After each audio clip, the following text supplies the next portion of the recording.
Hello everyone, and welcome to my third and final speech of the year. I have my audience here with me, all three of them. And now we can begin. I want you to close your eyes and picture two very different rooms.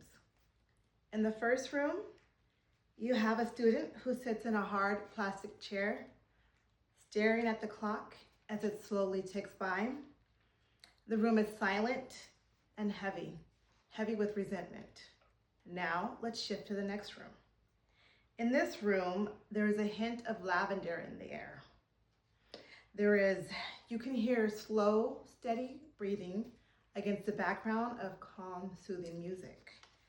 And instead of sitting in silence, the student is standing in a warrior pose, learning to ground and quiet their mind. One of these rooms was built to punish a past mistake. The other one was built to heal a life moving forward. My name is Vanessa Bogar, and based on my research, I plan to convince you it's time to trade in that hard plastic detention chair and replace it with the mindfulness of the yoga mat in our children's classrooms.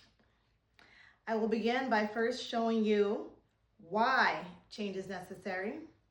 Next, I'll show you how mindfulness can be incorporated into the classroom. And finally, I'll share the data that proves this solution is already transforming student behaviors. Traditional detention is rooted in a behaviorist model that assumes that bad behavior is a deliberate choice and can be prevented with punishment. This model ignores the original root cause of the behavior. In fact, isolating students can trigger cycles of resentment, not rehabilitation. According to graduate student Stephanie McMahon's 2017 master thesis, which was published by Northwestern College, detention is frequently used for minor infractions, yet studies show it fails to improve future behavior and damages the student's connection to the school. So instead of learning from a lesson, the student sits in silence, stews in anger, which creates a barrier between them and their educators. For students experiencing trauma, disciplinary isolation is not just ineffective, it is scientifically harmful.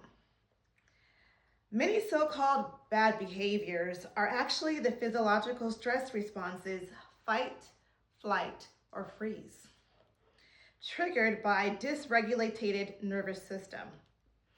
The Kentucky Department of Education's 2021 Guide on Trauma-Informed Discipline explains that when a student acts out, their brain is often in a survival state. Punishing them without first calming this brain-body reaction prevents them from accessing the part of the brain needed for logic and learning. By placing a dysregulated student in a cold, silent room, we are asking them to self-regulate without ever teaching them the skills to do so. If detention fails because it ignores the brain's need for regulation, then we need a solution that prioritizes skill building over shame. What is that solution? The solution is to replace detention halls with mindful moment rooms, spaces that are designed for de-escalation and emotional coaching. Keep in mind, these are not places for free time or to get out of doing your schoolwork. They are active learning environments where students engage in 20-minute structured protocols to reset the nervous system.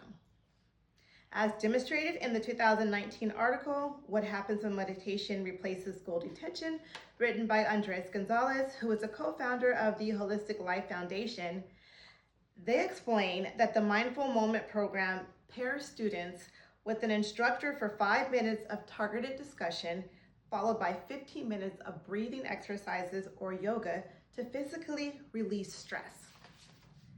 This approach shifts the goal from time served to skills gained, using neuroplasticity to change the behavior. Mindfulness teaches students to observe their emotions without immediately reacting.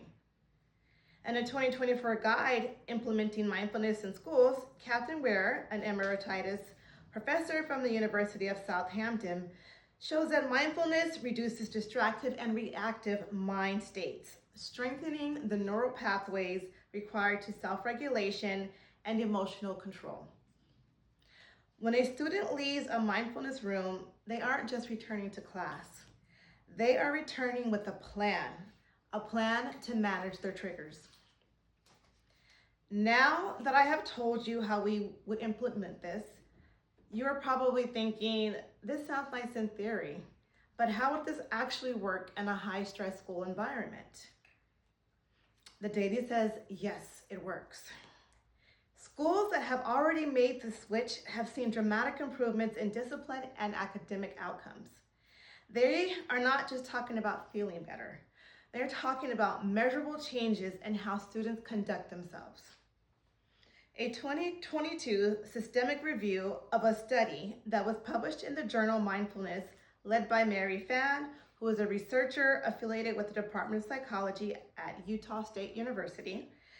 Her and her fellow researchers analyzed data from over 12,000 students across 5 continents and found mindfulness intervention significantly reduced negative behaviors and aggression, proving this approach is effective.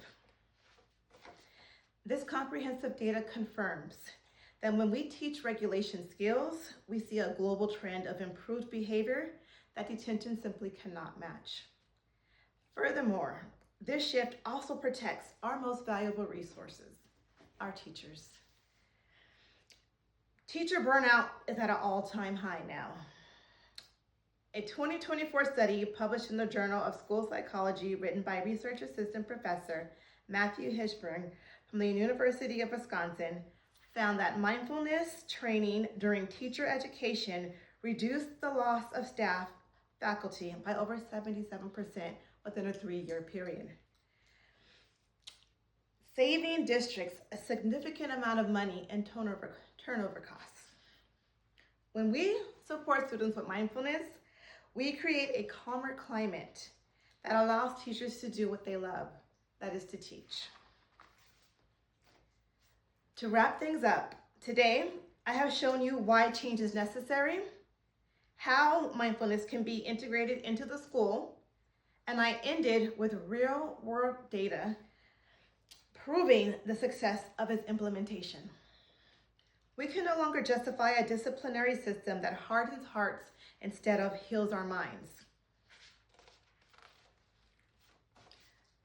Now that I have given you this life-changing information, it is important that we act on it. I urge you to advocate for transitions in your local school districts. Push for funding that supports social emotional learning and over punitive isolation. Because when we teach a child to breathe through their anger, we aren't just teaching them mindfulness, we're giving them the tools to save themselves. Thank you. This is going